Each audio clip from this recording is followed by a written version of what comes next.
Of course, Donald Trump today at NATO saying very much what he thinks. He'll be here very, very soon in this country.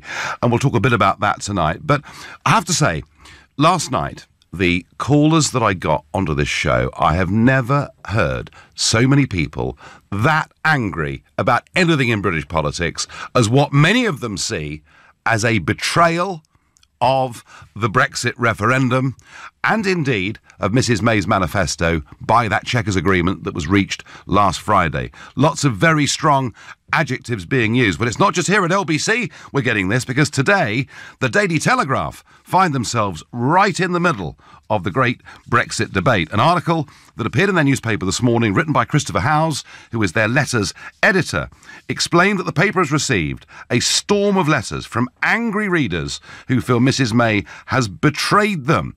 But he goes further than that. He goes further than that by saying, he writes a headline, "Is Theresa May guilty of treason? Plenty of our readers think so. Politicians would be wise to listen up."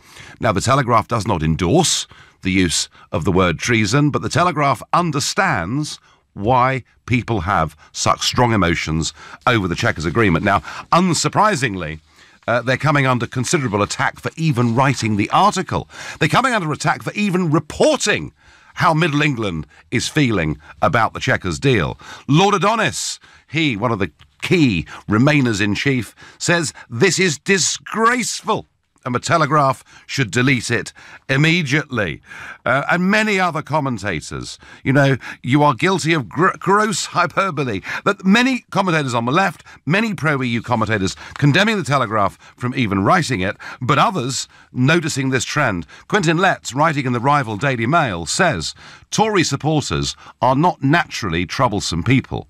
They tend to express themselves politely, but timidity, duplicity, vacillation, total surrender, appalling, appeaser. These are just some of the words Telegraph letter writers have flung at the vicar's daughter, Mrs May. Now, you will have noticed, of course, if you're a regular listener to this show, that I've been calling her Theresa the Appeaser for over a year. And a lot of people were very unhappy that I was daring to do that. But it seemed to me pretty obvious that she never actually believed in Brexit. She was going to make some huge concessions. But I must confess, even I was surprised at the extent of the sheer duplicity that was displayed on Friday.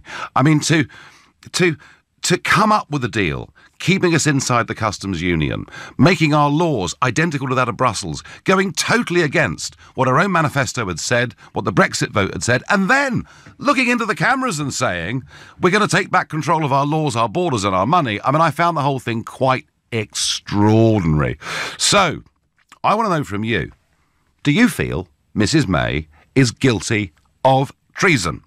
And if you think that's a description too far, call me on 0345 6060 973. Or maybe you think, strong word or not, actually, she has betrayed us. You can text me to 84850. Or maybe you have another word that you think is more appropriate to sum up the Chequers Accord, in which case you can tweet using the hashtag Farage and LBC at LBC. And of course, you can watch us on Facebook Live and comment there too. Treason. Well, the Oxford English Dictionary definition of treason is, it is the crime of betraying one's country, especially by attempting to kill or overthrow the sovereign or the government. And we think of the word treason, perhaps we think of Lord Haw-Haw, making those broadcasts during the war, telling us that Nazi Germany was a great country, it was time we should surrender. When the war ended, he was taken to the Tower of London, put up against the wall, and shot. I mean, that is how we've, treated traitors, people guilty of treason in the past. And that, I guess, is why this word is so contentious. But people are using it in the context that they feel betrayed by the Prime Minister. So is she guilty of treason? Let's get to Ian, a caller from Beaconsfield. Good evening, Ian. Nigel, hello again. Hello there. I don't think treason is totally accurate, but I totally understand why people are using it. I mean, it tends to refer to betrayal of the nation state and sovereign. But, ultimately, she is betraying the people. Yes. But there is also another aspect to the definition, which means, colluding with the enemy. And that is exactly what she is doing and has done. And I would use the term subterfuge to describe what she has done over the past 2 years, essentially, and delivered. Ian, can you just tell me something? Who are the enemy? Well, the enemy are essentially the European and British establishment, who are in effect one thing, and they are not the ally of the British people. They are not the British people. They are something completely different, and they are trying to install what can only be described as a pan-European authoritarian superstate. So, we could go further down that line, but, my point is that she is betraying us, and she set out to betray us, and that is the crux of the anger amongst the people, really, is that, it's not, they hide behind the illusion of incompetence, etc., but this is not incompetence. Has she lied to us, Ian? She has. She's been lying since day one. When she stood up and quivered, as I describe it, Brexit means Brexit, she meant nothing of the sort. She means Brexit means I'm going to try and think of a way out of this. And she was naive and stupid enough to believe that we were just going to give up and go, oh, don't worry, But, never underestimate the British people. Ian, we are clever and we are strong. And I said on Nick Farage Show the other day, if I were 20 years younger, I would say # we are not stupid. This is not going away. I get that. Now, Ian, you live in Beaconsfield, and if you had to show somebody foreign what the idyllic English countryside looked like, with lovely ancient architecture, kind of Beaconsfield and its surrounds would be quite near the top of the list. You're living in one of the leafiest, prettiest, wealthiest, most comfortable parts of the United Kingdom. What sort of anger do you sense amongst your friends and family in Beaconsfield? Well, it's mixed, but on the whole, people are just absolutely dismayed that, not the fact that it hasn't happened, but the fact that she has lied so blatantly and ridiculously. And I choose that word very deliberately, ridiculously, because, the assumption that we are stupid and we're just going to give up is ridiculous. Well, I tell you what, Ian, I tell you something. Last July, I wrote "The Great Brexit Betrayal Has Begun." I did it on the Telegraph Online, and I said then that they must not underestimate what the backlash in this country will be if they betray the Brexit vote, and I think we're seeing a specimen of it. Ian, I thank you. Let's go to Mike, who's calling from Leatherhead in Surrey. Mike, good evening. Good evening. I'm going to say something which is rather similar to your last caller in a slightly different way. Okay. But you've noticed very bizarre behaviour from Theresa May, yeah? Sort of locking everybody in checkers, taking away their mobile phones. Extraordinary. Threatening them with walking home. I mean, Donald Trump calls her the schoolmistress. I reckon he's got it about right, hasn't he? I would think to a degree, yes. And remember, she worked at the Home Office for 6 years. Now, you couldn't have survived so long if you were not a robot. She was probably, I think, responsible or connected with that thing they did with the Windrush generation. Remember I do. They had the landing passes and they destroyed them, and then they claimed, oh, you can't prove that you've lived here for 50 years. Now, this is the absurd ravings of a lunatic bureaucracy, and that is our civil service, our tax system, our legal system. The establishment, Mike. Yes, and they are under enormous threat. That's why they've come out and they've got Theresa by the throat and they've forced her to kind of make a decision, because if they lose Europe, that's their cover blown. But Mike, a proper leader would say to the civil service, you are paid for on the public purse, and it is your duty to follow what the elected government of this country tells you to do. Why doesn't she do that? Because we don't have a democracy, and for the last 50 years we've actually been run secretly by the civil service, and they pretended that it's capitalism, or they're given the impression that we have democracy, but actually we don't. And now, unfortunately for them, the headlights are on them. They can't anymore hide behind the EU because they are masters of deception. And the people are deceived as well. But now the people are understanding. And I think I agree with you. She cannot maintain her position. No, she's got to go. She's absolutely got to go. The worst Prime Minister I've seen in my lifetime. Mike, I thank you for your call. Messages flooding in here. No, I get on Twitter, she's not guilty of treason, but colluding with a foreign power to undermine democracy in your own country probably is. Well, you must choose yourselves whether you think treason is the right word. Paul from Solihull has very much made his mind up on SMS. To be honest, Nigel, I've been comparing Theresa May and others to Lord Haw Haw for some time, so Paul is pretty much a hardliner on this one. Jack is a new caller to the show from Evesham in Worcestershire. Middle England, Jack. Good evening. Hello, Nigel. How are you? I'm well. So, what is the word to describe Theresa May? Are people going over the top, calling her a traitor? They are. For treachery, I think you'd have to prove collusion between May and the EU, and I think that would be hard to do. I think I'm not so sure. I'm not a Trump fan, but I do appreciate some of what he's done. Yep. And I was a member of UKIP to add my name to the number to get to the Leave referendum. It was the first time in my life that I'd voted. What, the referendum? Yes. Oh, wow. So you can imagine that I'm... So how do you feel now, Jack? Your first ever vote, and here we are with Theresa May wanting to keep us bound in the customs union and Brexit in name only. How do you feel?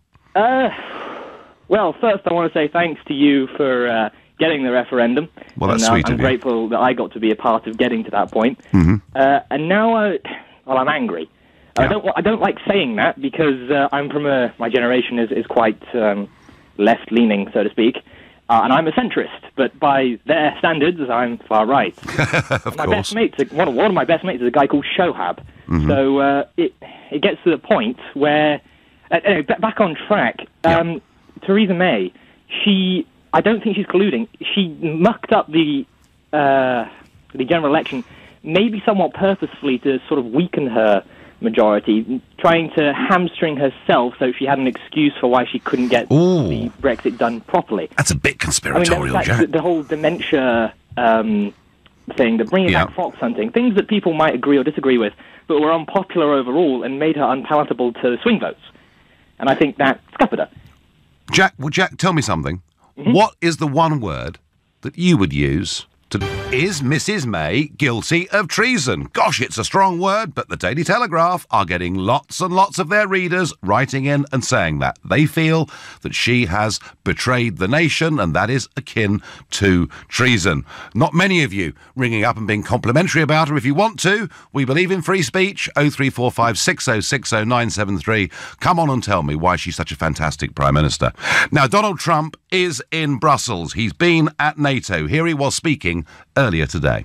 It's very sad when Germany makes a massive oil and gas deal with Russia, where you're supposed to be guarding against Russia, and Germany goes out and pays billions and billions of dollars a year to Russia. And you tell me if that's appropriate, because I think it's not. And I think it's a very bad thing for NATO, and I don't think it should have happened. And I think we have to talk to Germany about it. On top of that, Germany is just paying a little bit over 1%. Whereas the United States, in actual numbers, is paying 4.2% of a much larger GDP.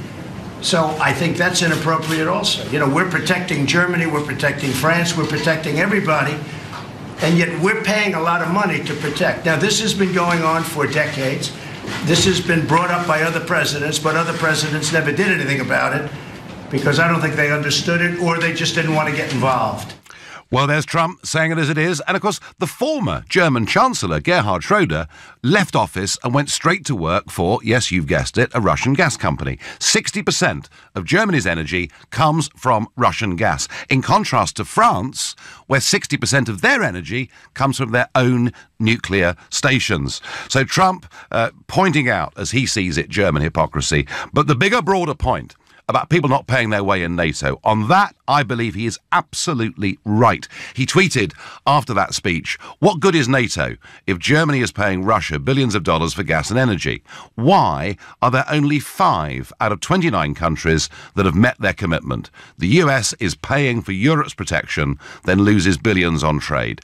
Must pay 2% of GDP immediately, not by 2025. So they've all agreed by 2025 they'll reach the 2%, club membership fee. Trump is saying it needs to happen now. And actually, do you know what?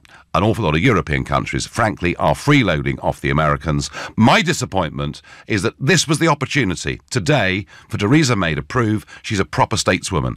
She could have stood up and said, we are going to more than meet our commitment of 2%, and she could have acted as the broker. She could have acted as the bridge between the Americans and between the rest of Europe. She chose to pretty much say nothing. But that's probably because she isn't really any good. But others think she's even worse than not good. Others think she is a traitor. Mr. Farage, the truth is she is a betrayer. She thinks she is pleasing everyone, but we voted and we won. And she just doesn't want to address it. I am angry and fed up with her. Kathy's just angry. Others are angrier than that. Steve is a brand new caller to this show, and he calls from Twickenham. Good evening, Steve. Good evening.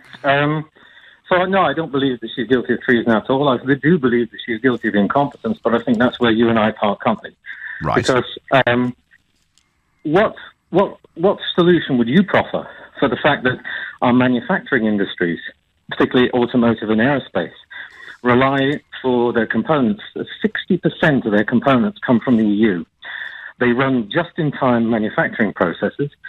How would you deal with that? Well, aerospace, of course, is a tariff-free, one of the very few tariff-free I'm not talking about tariffs. No, it's nothing to do with tariffs. That's always a straw man that you pull out.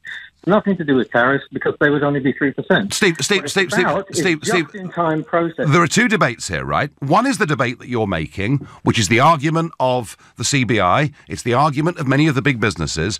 Whether that argument is right or wrong isn't really the point. The point here, and we can debate that another time, and we will, but isn't the point here, Steve, that the British people were promised in a referendum, if you vote to leave, Cameron told us, if you vote to leave, we are leaving the single market, we are leaving the customs union, we're leaving the European Union, and it was perfectly clear what we voted on. Then that was compounded by Theresa May fighting a Brexit means Brexit manifesto. And people have been promised this now twice, and they're not getting it. And that, Steve, I think is why people feel betrayed by the Prime Minister. I think you're being completely disingenuous. Because Go on. The majority of people did not know, and still do not know, what the importance of the single market and the customs union is. In fact, it had to be explained by Sir Ian Rogers. It had to be explained to the British Cabinet. Steve, you think we're going to be worse off after Brexit, don't you? I think we're going to be a lot worse off Okay, after Brexit. but I think hundreds of thousands of jobs are at risk. But we voted for independence. We voted for freedom. We voted to be a sovereign country. That is what the referendum, for good or bad, that is the decision the British people made. They made it in a referendum. They reinforced it in a general election. Don't they deserve to get it, whatever you think the economic consequences may be? I take a different view, but whatever you think they are. No, and are you going to apologise to the hundreds of thousands of people who will lose their jobs because they're now manufacturing, and we need to keep. Do you know, Steve? I did debate after debate on radio and television back from 1999 through the period of 2001-2, where I met people like you, I met big business bosses, I met big city banks, all of whom said, Mr. Farage talks about keeping the pound and running our own country. It's a romantic out-of-touch idea. Unless we join the euro, millions of jobs could be lost. Well, they were wrong then, Steve, and I believe they're wrong now. But there's a difference, Steve, between you and I having a different point of view and a healthy debate, as we're having, and a decision that has been promised by a Prime Minister not being given to them. All right? You call her incompetent. She's certainly that too. I'll agree with you on that point. Ian is calling from Yateley. Good evening, Ian. Good evening, Nigel. You all right? I'm all right. So a lot of people are using much stronger language than me, Ian. I haven't called her a traitor, but I have said she's betrayed the trust of the nation. Do you think the use of this word treason is appropriate? No, not at all. Not at all?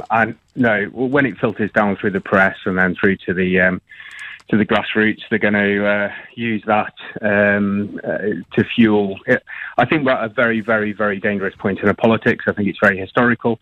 I think when David Cameron gave the warning for World War III, he wasn't too far off the mark. I know you call that fake news, but if you look at what's happening this weekend, for example, you've got the political tension. You've got the passions running high with both the RAF centenary and also the English football. Whether they lose or whether they win, they're still going to be high. You've got a summer heat wave, which is traditionally when riots are spilled out onto the streets. You've got counter demonstrations against Trump. And it's going to be an absolute flashpoint, and we need to be so careful with the language that we're using or promoting. But Ian, here's the interesting point. Here's the interesting point, right? The interesting point is the people that are using very strong language are middle class, Middle England, Daily Telegraph readers. Something must have gone very badly wrong, Ian, I would suggest, in the trust between people and their rulers for this to have happened. Clearly something's gone very wrong. I think if you look at the bigger picture, it's to do with the weaponization of information coming from Russia, from Putin.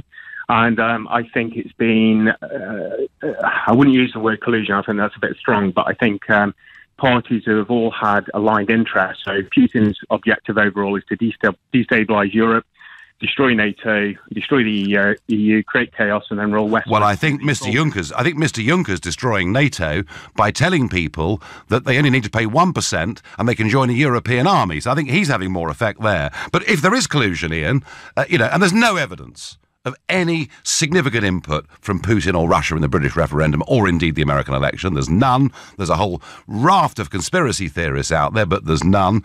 But is there collusion between Theresa May's government and Mr. Barnier's European Commission to try and soften down Brexit to a level where it's unrecognisable?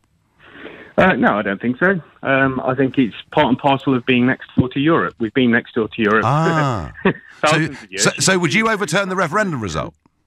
Say again, sorry? Would you overturn the referendum result? Oh, absolutely, without a shadow of a doubt. Fine. No, that's fine. So you're probably, Lord Malloch Brown, who is Soros's big man here in the United Kingdom, Lord Malloch Brown, one of the biggest, strongest Remainers in Britain, praised the Prime Minister for her Chequers deal. Do you praise her too?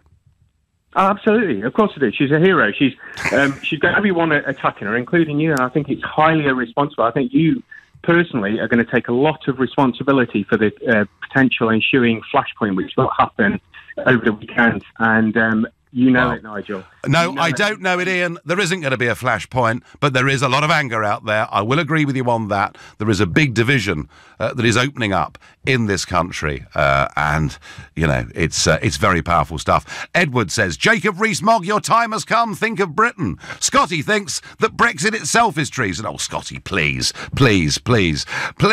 honestly. Let's go to Jill, a new caller from Bolton in Greater Manchester. Jill, good evening. Good evening. So, Mrs. May, what word would you use for a Jill? Well, I'm not sure about traitor. I think that might be too strong. But I've got to say, it's not just Theresa May. I've been expecting this. I think she's planned this from the beginning. Okay? Yeah. What really makes me furious is the Brexiteer turncoats. They should have all resigned after that Chequers, along with Boris Johnson and Steve Baker and whatnot. Yep, David Davis. Yep. Those people that are really annoying me, they do not have the courage of their convictions. They put the career before country. Jill, do you know what? Jill? We're out of time, but you've just said that beautifully and succinctly. And by the way, I agree with you 100%. Thank you. You're listening to the Nigel Farage Show, exclusively on LBC. It's now 7:31. Mrs. May's Chequers Accord has got Middle England really, really irate and angry, and they're writing into the Daily Telegraph saying she's guilty of treason. I'm asking you whether she is. Most of you that have called so far have said that you've used other words. Really very, very negative words. You haven't really gone quite as far as saying that it's treasonable. And very interesting, isn't it, that you got a call from somebody who voted Remain and thinks we should remain, to whom Theresa May is now a hero.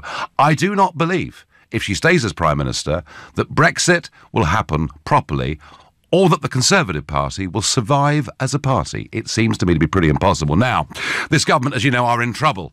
And you've seen this public anger. But Parliament next week is going to be the focus, because there is going to be a debate and a vote on this Chequers Accord. Earlier on this evening, I spoke to LBC's political editor, Theo Asherwood, and I asked him how the Tory backbenchers are feeling about this.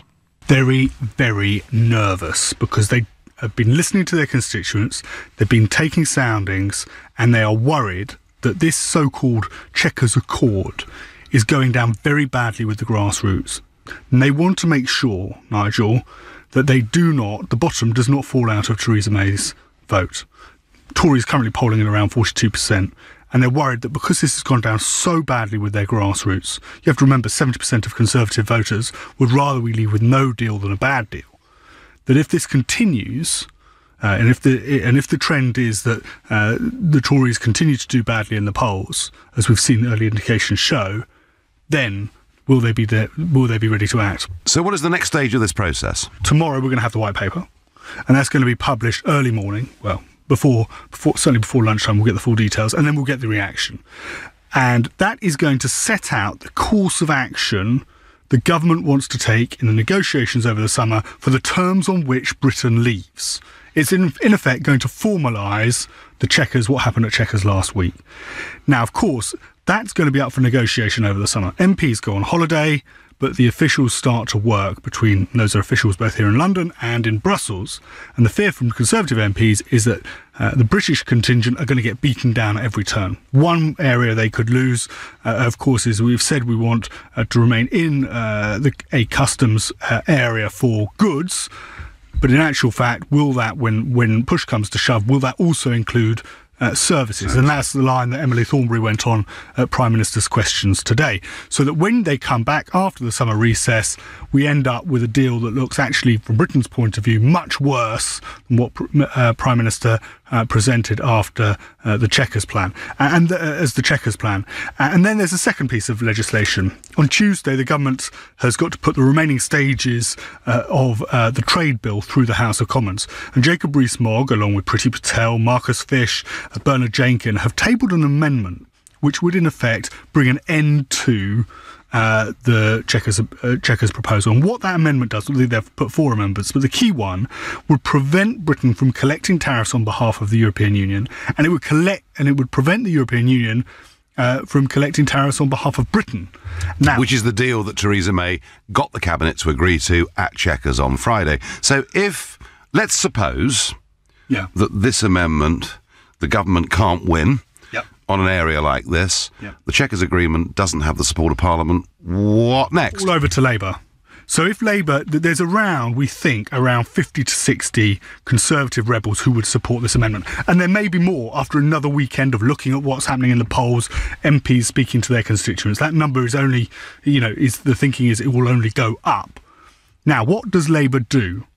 Because, of course, we're hearing the discord in the shires. We've seen what's happening in the letters pages of the Daily Telegraph.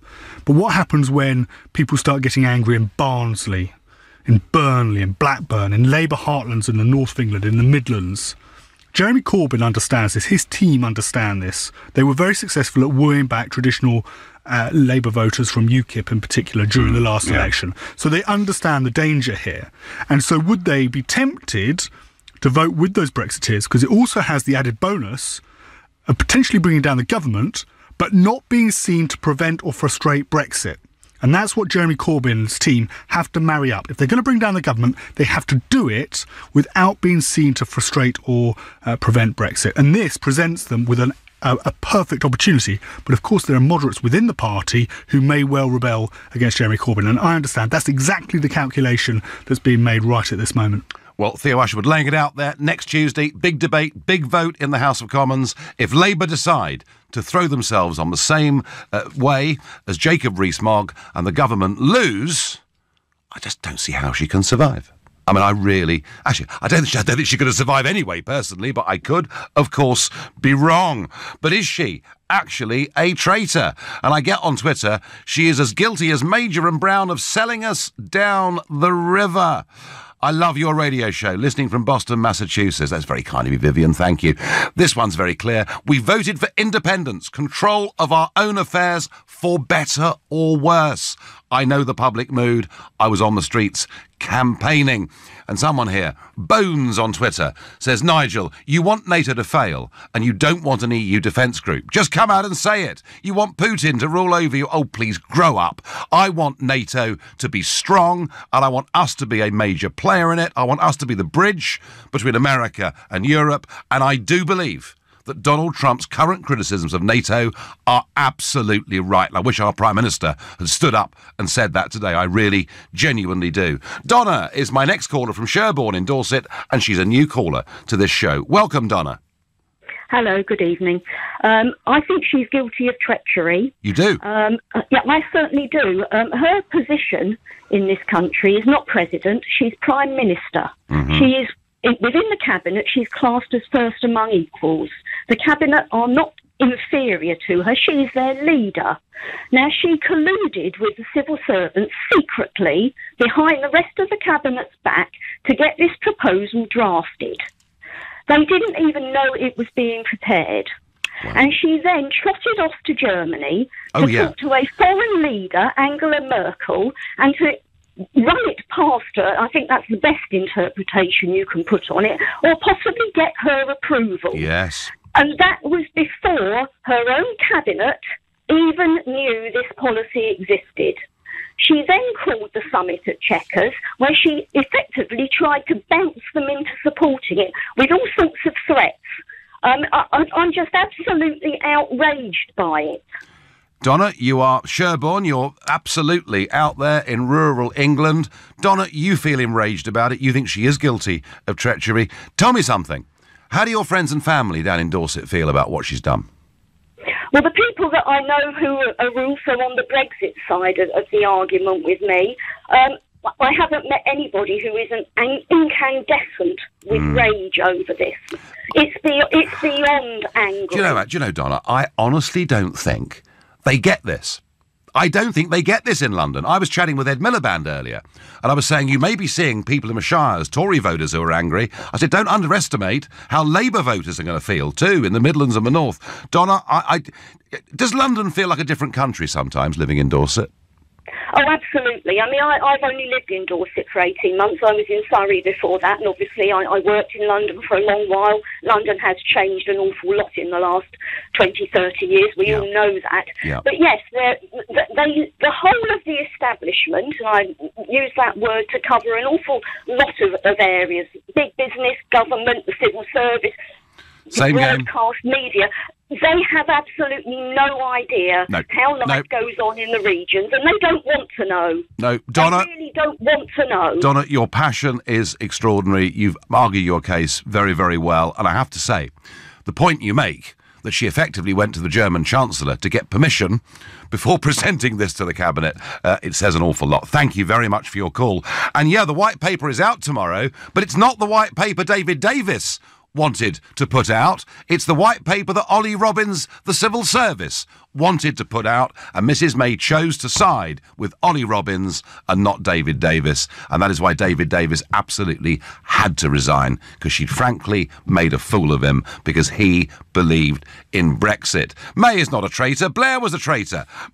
May is under the illusion that she's Thatcher Mark II. She has to go, says Ed. Jim says, in big capital letters, I am furious with May. She has destroyed the Tory party. I will never vote Tory again. And you know something, Jim?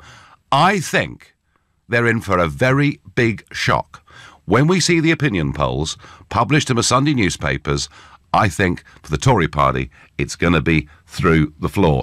England still leading 1-0, half-time approaching. You're listening to the Nigel Farage Show exclusively on LBC, and it's now 7:45. Well, Theresa May, I have to say, Donna, from down in Sherborne in Dorset before the break, argued that she is guilty of treachery, and she laid out her case and did it with great passion. Not everybody agrees. Laurie says, May is not a traitor, just way out of her depth. Kevin Keegan took the England job but chucked it, stating he'd come up short on the job. Maybe he could give us some advice. Come on, England, says Laurie. I agree with Donna. The PM has been duplicitous in the extreme, even keeping David Davis in the dark for 2 years, says Stuart from Cornwall. And Andrew on Twitter has a right go at the Telegraph. He says it's not all of them, it's just the Telegraph that are reporting this feeling. And he says, he warns, this far-right rhetoric leads to the rise of far-right extremists. Andrew, what leads to the rise of what you may call far-right extremists are governments ignoring people. Don't underestimate the anger out there. And when you hear one of my previous callers tonight, a staunch Remainer, now calling Theresa May a hero, you realise why this simply cannot continue. On Twitter, what Mrs May is doing is the dictionary definition of treason, working with foreign powers against the interests of our country. The fact she is Prime Minister makes it infinitely more treasonous. There's some very strong feelings out there. Let's go to Croydon. Let's speak to Leon. Good evening, Leon. Thank you very much for having me, Nigel. Not one bit. Well, so, is she a traitor, Leon? No, she's not. Okay. In my view, to sum her up, one word: complete genius. Genius? Of course she is. The person who is a traitor is Boris Johnson. David Cameron called a referendum. He didn't have the guts to see it through. Boris Johnson deceived the nation in believing that Brexit was the best thing to do. Well, it is the best thing to do, Leon. By far the best thing to do. To be independent, to be free, to govern yourselves. What's wrong with that? No, there's nothing absolutely wrong with it. But why did he not see it through? He is the traitor for deceiving the country and leaving and abandoning the country. But hang on, Leon. He was the Foreign Secretary until a couple of days ago. He was seeing it through. But he decided that what he'd agreed to on Friday night, and he shouldn't have done, he should have walked out then. I mean, that's the truth of it, Leon, and you can criticise Boris by saying that before he resigned, he licked his finger and tried to see which way the wind was blowing. You could say that of him, but Leon, he hasn't walked away. He's just said, I can't be part of a government that is betraying Brexit voters. I think he's the one who's deceived the voters, not Theresa May. Well, Theresa May is a remainder. Yeah. And he's the one who's deceived the people and realised that what he had promised the people cannot be delivered. All right. It's impossible to be delivered. No, it's not impossible to be delivered. You can do what you like in life. And you know, nearly every country in the world, Leon, is independent. They govern themselves, often very well, sometimes incredibly badly. But that is what Brexit was about. It was about, do we want to govern our own country, control our own borders, have our own fishing waters, make our own laws? And some people tell me we'll be poorer. But the point is we'll be free. Leon, thank you. I know Boris is not universally popular with some. Now, Marty has a theory. I strongly suspect that Theresa May is going to come out of this looking like the new Iron Lady. Okay. She seems to be playing with the EU and her opponents. It will be a no-deal Brexit.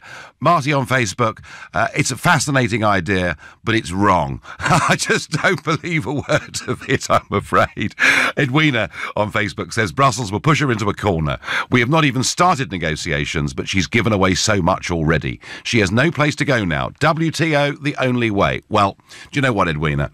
If Monsieur Barnier and Verhofstadt and all these charming people in Brussels do not want to have a grown-up negotiation, then let's go for the WTO. Let's just get on with it. Let's start reaching out to a bigger, broader, wider world. Folks, those of you that are worried about what the CBI says to you, remember this.